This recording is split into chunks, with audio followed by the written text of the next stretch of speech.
So now we're alone, 20 miles away from civilization, car sinking, middle of the jungle, sun has set 10 minutes ago, in the middle of a country that we don't know. Look at the situation we're in. I have never once in my life felt so hopeless.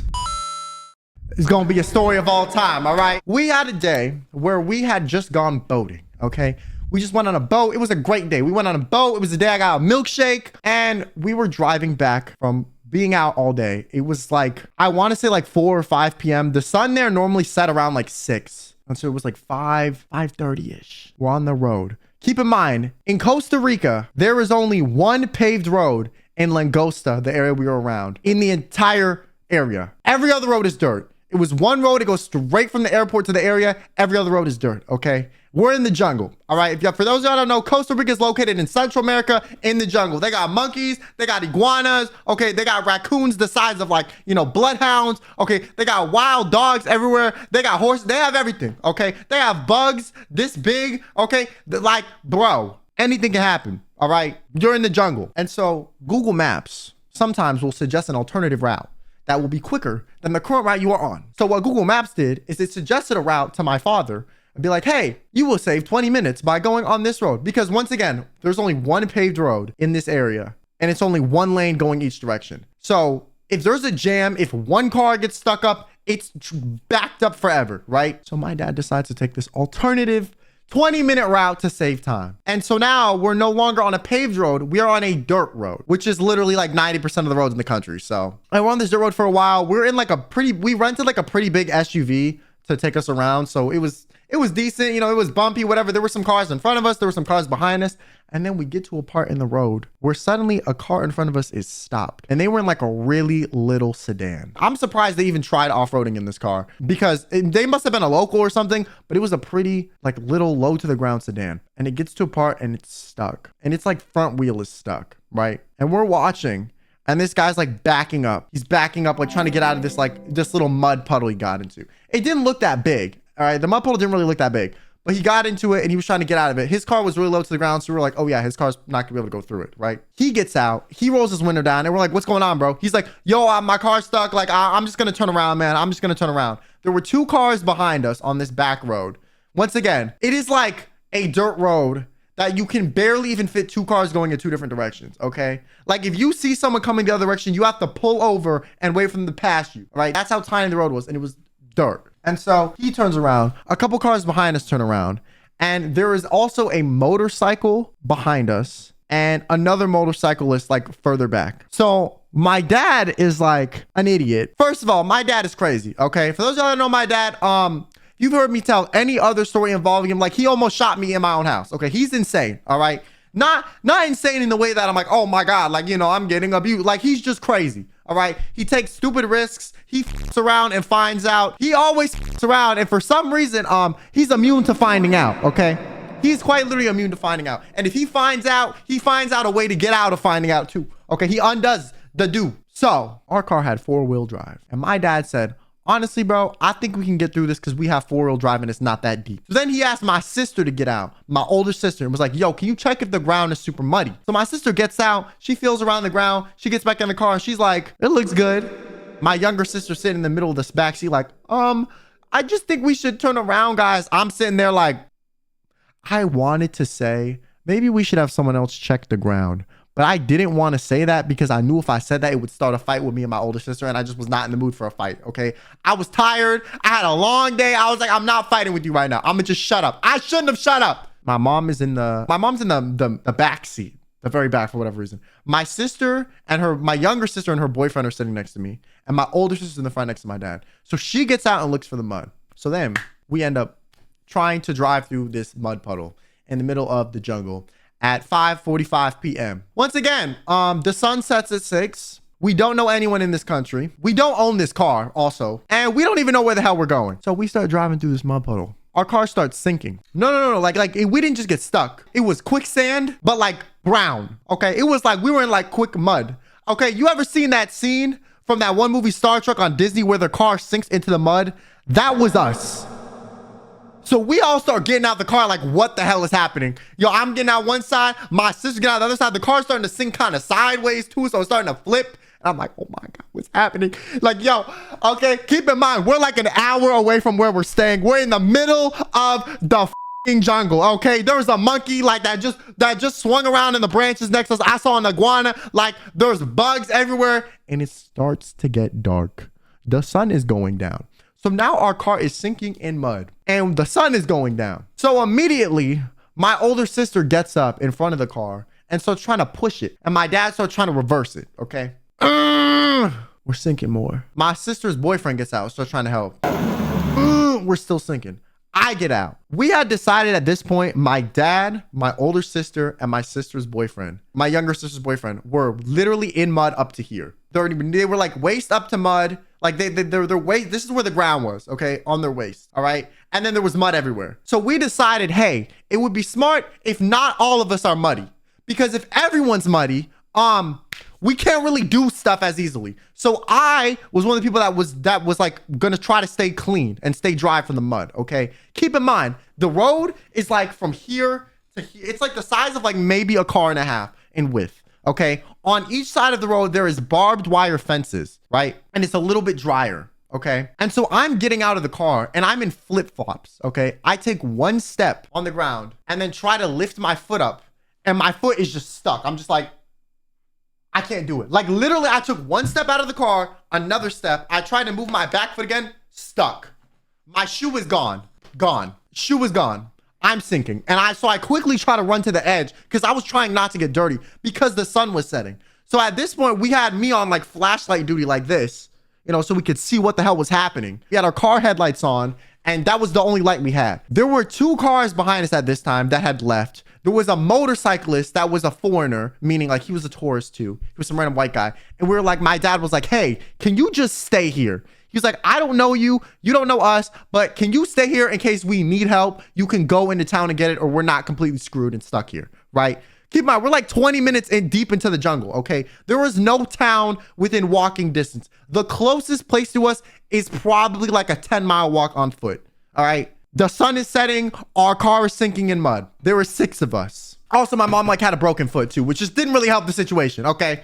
Or she just had a broken foot, so her foot was still kind of healing. And so I get to the side, and after my foot steps in, and I'm like trying to get over to the side to get to the fence. I grab onto the post of the fence. Maybe I'm dumb, you know? Listen, maybe it's me. Hey, maybe I don't understand how the world works. But last time I checked, when you have a barbed wire fence, you wrap the barbed wire around the post and make a fence going, you know, horizontally with the barbed wire, okay? And the vertical posts hold it up. Tell me why they wrap the barbed wire around the top of the post. Meaning this is the post. The barbed wire goes this way. For some reason, they have barbed wire up here. So I, you know, trying not to sink in the mud and quickly get over to the edge, grab the top of the post and have barbed wire just shoot through the middle of my hand. So I was like, I take it off, now my hand's bleeding. Great. And so I'm trying to get over to the side. I almost fall into the barbed wire too. Okay, and I quickly catch myself. I'm completely barefoot in the mud. My sister and dad are in front of the car trying to push it with my sister's younger sister's boyfriend. My younger sister is in the car doing literally all, like she did nothing. Like honestly, she was just there, okay? She was just there. My best guess is she was just trying not to cry, okay? You know, because that's all she was doing, all right? She was really holding back a tear. Like that guy from Up when he went, like that's what she was doing, okay? My mom, we now have in the driver's seat of the car trying to reverse it. Each time we reverse it, it just gets deeper and deeper and deeper and deeper and deeper. So I'm like, okay, screw this. I go back up on the road that we just came from where it was drier, barefoot, okay? Half muddy. And I start looking for rocks. So I start looking for big solid rocks that we can put under the tires of the car so we have some traction to reverse out of the mud. Because if we could get enough traction, we could probably get out, right? It is now 6 p.m. We've been here for about 20 minutes. The sun has set. It's dark. I'm grabbing rocks. The rocks are massive. So I need help.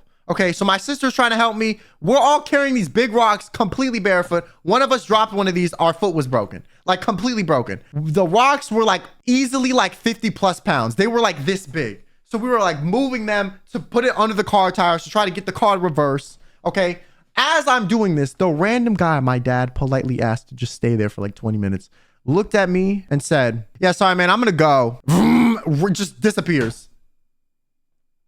Like, you couldn't stay for like 30 minutes to make sure we're not gonna die?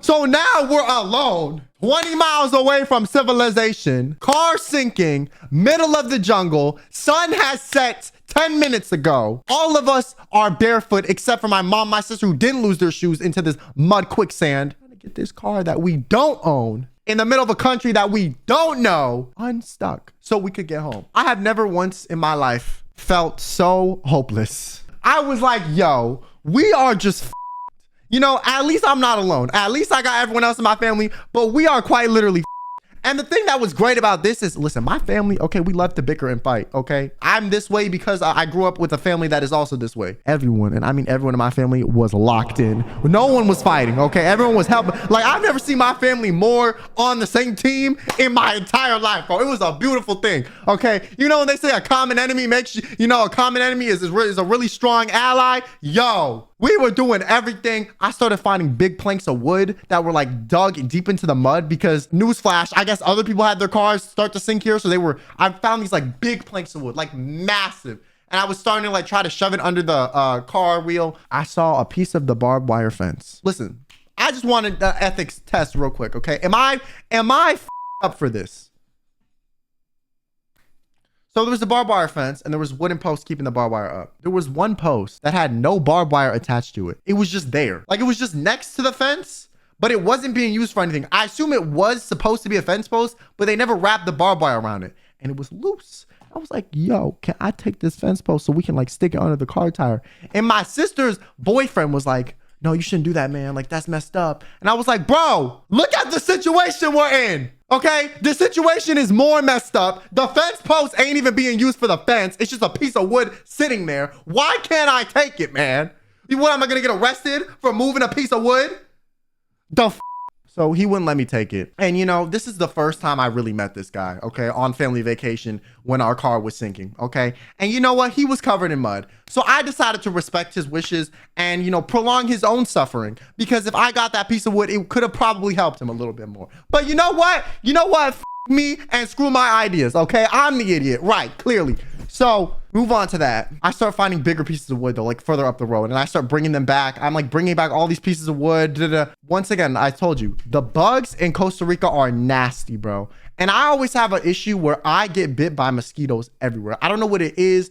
Apparently the type of like air and gas emissions from your pores attract certain bugs. And I guess my, you know, emissions from my pores are really tasty or sweet or something, bro. Okay, the bug pheromones go crazy with me, all right? Because I get eaten alive literally everywhere. Like, if there are mosquitoes or bugs around, like, I'm getting bitten, okay? So now add that, plus we're in the middle of the jungle and I'm like barely clothed because I just had a beach day. Our car is sinking in the mud. I'm also the only one holding a light in the middle of the darkness of the night. There were so many bugs surrounding it, I could not see forward.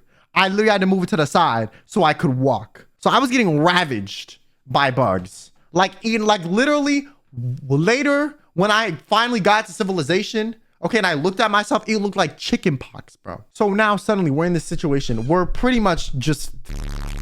This random motorcycle comes up from like the middle of nowhere behind us. And it's this Costa Rican local, okay? I don't know this man's name, but goddamn, this man was our lifeline. We needed this man on our side, okay? He came and my mom, okay? My dad, my sister, and me were telling my mom, yo, Espanol, por favor. Work your magic, mom, okay? Speak your fluency, all right? Get them on our side. Make them think we're not just dumb gringos. We're dumb gringos with somebody that's competent, okay? So I had my mom start talking to this man and, you know, doing her little Spanish, where they sound like, you know, motor engines going off because they're talking so fast and so fluent. I had my mom was on deck. Okay, she was ready. She started talking to this man, okay? Explain the whole situation. He was like, oh, okay. This guy starts helping us. He gets off his bike. He's grabbing the window of the car when we're trying to reverse it. Like, he was going, bro. He was trying to help us too. Yo, he was helping us try to move the car, you know, grab onto stuff. He was half in the mud for like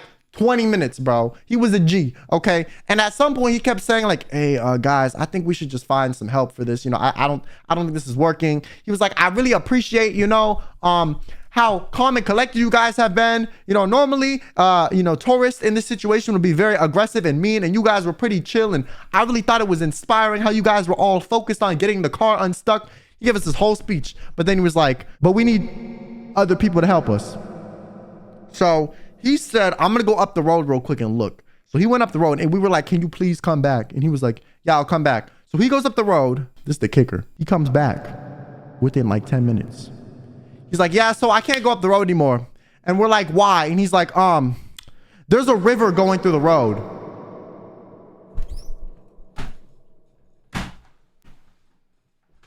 What?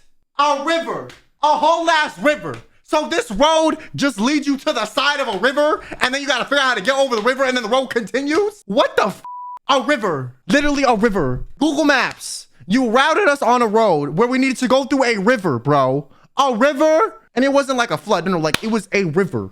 Like a whole ass river. Like you would have needed a boat to cross it. So even if we got through the mud, we would have just been screwed anyways. So we're like, okay, what now? And he's like, I'll go back from where we came. To the main road. It's like 20 miles. That's gonna take a little bit. It's not gonna be a quick trip. You know, we're gonna be sitting there in the dark, you know, getting ravaged by bugs. So he leaves to go find help. Okay, at this point in my brain, I'm like, he's not coming back. Okay, because it had been like 20 minutes at that point since he left the second time, right? He left the second time to go find help, but he went from the way we came from. Okay, and I start, as I'm holding the light like this so that my sister and everyone can shove the wood under the car that I brought. In the bush next to me, I start hearing a little like a rustling sound. And it was like whatever was rustling the bushes was a very big animal. Because the whole bush, big bush, was like, looked like an earthquake hit it. And I was sitting there like, oh, what the hell is that? I got no shoes on. There's mud. My hand is pricked by barbed wire. We're stuck in the middle of the jungle. I can't get back in the car because it's literally sinking in mud right now. What is that? Because if that's something that could attack us, we have nowhere to go. We cannot get back in the car. Okay, the car's just gonna sink more if there's more weight in it. We could not get back in the car. So the rustling it keeps coming and disappearing and coming and disappearing. And I'm like, I just don't want to find out what it is. You know, just leave me alone. Okay, please. Please, I've had enough, okay? And then I turn around. There's a tree behind me. I turn around and right in front of my face, I see another face. And I'm like, what the f? It was a monkey.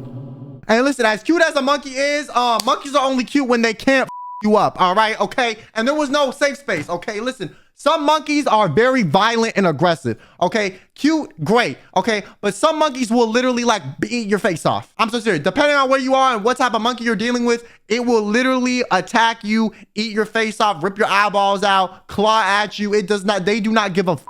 Okay, you think it looks cute, it thinks you look tasty, okay? And I was not trying to f around and find out. So I almost fell on my ass because I was so horrified. I was like, grabbed onto the barbed wire fence, grabbed onto the barbed wire with my other hand, cut that, and then the monkey kind of goes up in the tree and disappears. Thank God. Oh my God. I was really trying not to, like, I did not want to have to fight a monkey. I did not want to have to fight a monkey. I was really not down for fighting a monkey. So then we're still trying to get this car out.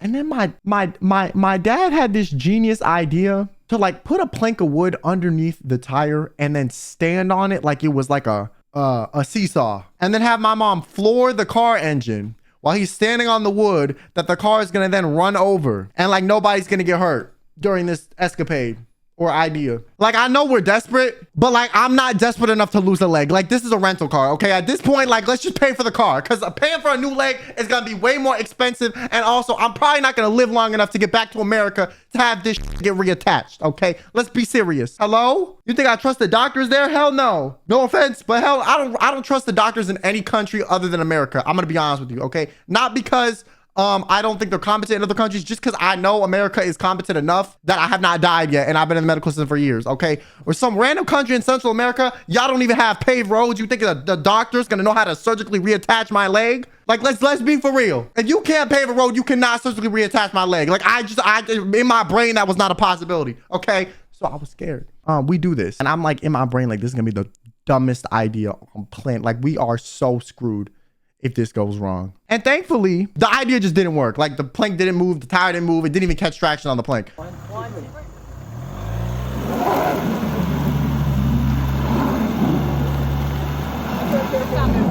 but I was terrified. I just want you to feel the anxiety I was feeling, okay? The random guy on the bike that was gonna save us comes back. He comes back with a whole truck and then 4 other people. Okay, I don't even listen. You wanna know the crazy part? It was just 3 random guys. None of them knew anyone. They didn't know the motorcycle guy. The motorcycle guy didn't know them. We didn't know them. Nobody knew each other. Okay, there was just a collective goal to unsync these random gringos on the middle of the road car. Okay, and by random gringos, I mean me and my family. Okay, mine is my mom. All right, and so, well, I guess my mom's a gringo too. But there was the motorcycle guy. Okay, this guy's name who was Martin. All right, Martin, you my guy for real. Martin had a truck, okay? And Martin was just I don't know how they found Martin, but he had a truck, okay? And Martin also had his kid with him. So he drove the truck with his kid in it to this random escapade, okay? And then while they found that guy, they also found this random tattooed man that looked like he was like low-key. He looked like he was like a cartel member. I'm gonna be so honest with you, okay? Like he looked like he would you up if he really wanted to. All right, he was big, muscly, bald, tattoos everywhere, and they just found this guy asleep on his porch randomly. So Martin and motorcycle guy found this other guy asleep on his porch, woke him up. The guy got up, was willing to somehow help these 2 strangers that were helping another set of strangers, and he brought one of those like cables, tension cables, so we could pull the car out because they didn't have one. All they had was a truck, Martin, his kid in his truck, okay, the motorcycle guy from the beginning, and this random bald man that, you know, could probably kill all of us with one hand if he wanted to, with a rope. So they got the whole crew together. They brought him to us, all right, 20 miles down the road. Oh yeah, the motorcycle guy found Martin and his kid just playing tennis. That's how they ended up. He was like, yo, do you have a truck? And he was like, yeah. And so Martin got in his truck and they found the bald guy, tattoo guy, all right? And we're trying to meet all of them. My mom's trying to speak Spanish to all of them, explain what's happening. So then we're trying to assess, like, how do we get the car out? There's a cable. We start lining up the truck. We start tying it up, all of that stuff. And while this is happening, my dad is trying to like communicate with the guy. So he's like, yo, can you clean my hands like off with water? We had water in the car because we were just, you know, out all day in the sun. As if this situation wasn't already just uncomfortable enough. You know, I was getting bitten by bugs. My dad was covered in mud.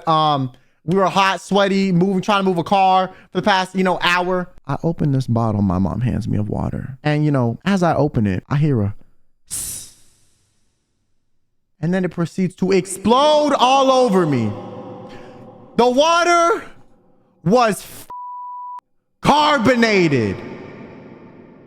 It was carbonated water and nobody informed me. My mom passed me the carbonated water, did not tell me. It was like a 2-liter thing of carbonated water, okay? And I've been getting shook up all damn day. So I open it and it goes, it's spraying everywhere. I'm like trying to close the top. Like my dad got sprayed, I got sprayed, and I literally just closed it and I was just sitting there like, this is why anger management exists. This is why anger management exists, because why the hell would you not tell me this was fizzy water before passing it, slowly pouring on my dad's hands as if it wasn't sprayed everywhere? And then we walk over to the guys, the guy with the truck, his kid, Martin, okay, motorcycle guy, and bald man, all right? And they're trying to assess where to hook. The communication was kind of, for some reason, difficult. My mom would not get out of the car and come over here. We were like, Mom, can you please speak Spanish to these men? Because I don't know what the hell to say. They don't know what the hell to say. We don't know what the hell to say. Like I no hablo español. Okay, so soy gringo. I don't know what the is going on. All right, they started speaking to me like, and I was like, hello, mother, down the road. Can you come over here? You're fluent in Spanish, and you're not doing your part in communicating for these people. We moved the car. We got in the mud. I need you to like, you know, speak a little bit. So finally, we get my mom out of the car. She comes over there. Start speaking to them and they start attaching this cable. So we have another problem. Our car doesn't have like a hitch where you can attach it, and the truck doesn't have a hitch where you can attach it. Like at this point, just kill me. No, like honestly, like the monkey should have ripped my face off, okay, 3 chapters ago. Because how have we come so far and we still losing? How? We got over the canyon and now we got to get over another one. So we now no longer have a way to attach the cables to the cars to pull the car out of the water or the mud. So what we start doing is we start looking at the frame of the car, okay?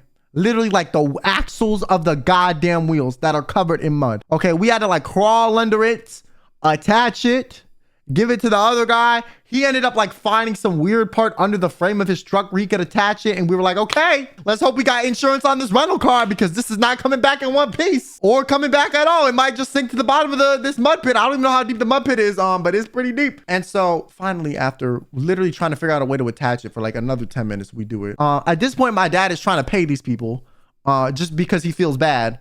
Okay, he's trying to give them money and they're not taking the money. Trying to give money, they're not taking the money. And you know, you would think that in a random, you know, third world country in the middle of the jungle, these random strangers would take this as an opportunity to rob tourists and potentially like screw us over. But no, they were so nice. They came, they helped 3 strangers, you know, combined forces to help us. Okay, and they didn't even want to get like money.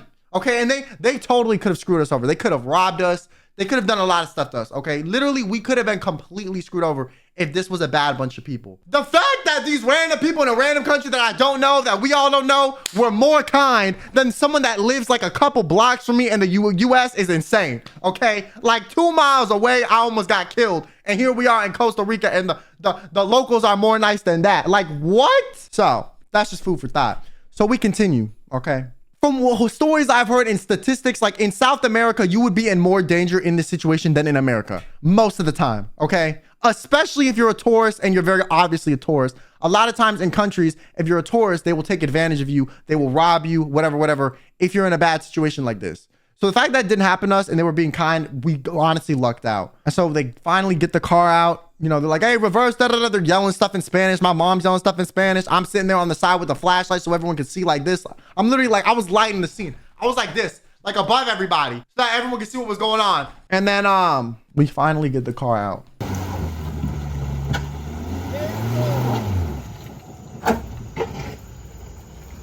Yay!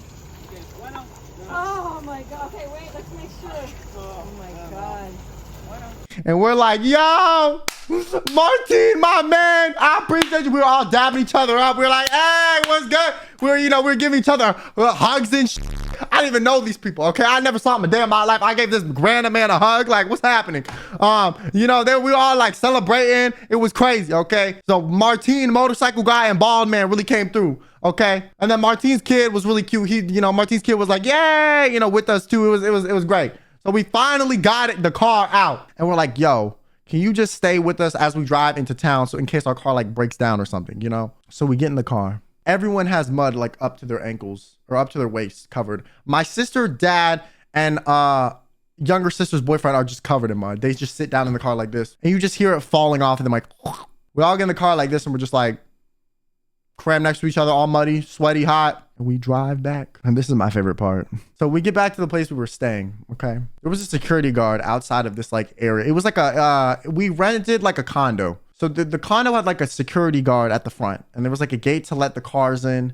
And there was a gate to like let people that just walked up to the place in. And we pull in. And this man sees our car and he's just dying laughing. It's like he already knew what happened. He was just laughing his ass off at us, bro. Nah, he was dying laughing. We got out the car. He was like, what happened?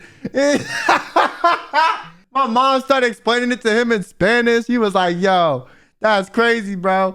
And then and then afterward, we got some pizza. The pizza was honestly horrible. Okay, worst pizza I've had in my entire life. Like actually, okay, it was terrible. But because of what we just went through, that pizza would tasted so good. Oh my God, like it was enough to get the job done. But goddamn, was it ass. And then the next day, my parents were trying to like take this car around to get it washed. The entire car, like inside and out, was just muddy. Like my parents were like, we need to find somewhere to get this washed and detailed so the car rental place doesn't know what happened. Okay. So my mom found, as they were driving through the town trying to find people to like wash the car, everyone in the town, all the locals were like, hey, congratulations for, off-roading. It's very rare to see a non-local, a tourist go off-roading, shout out to you. They were all like dapping up my parents and congratulating them for going off the main road.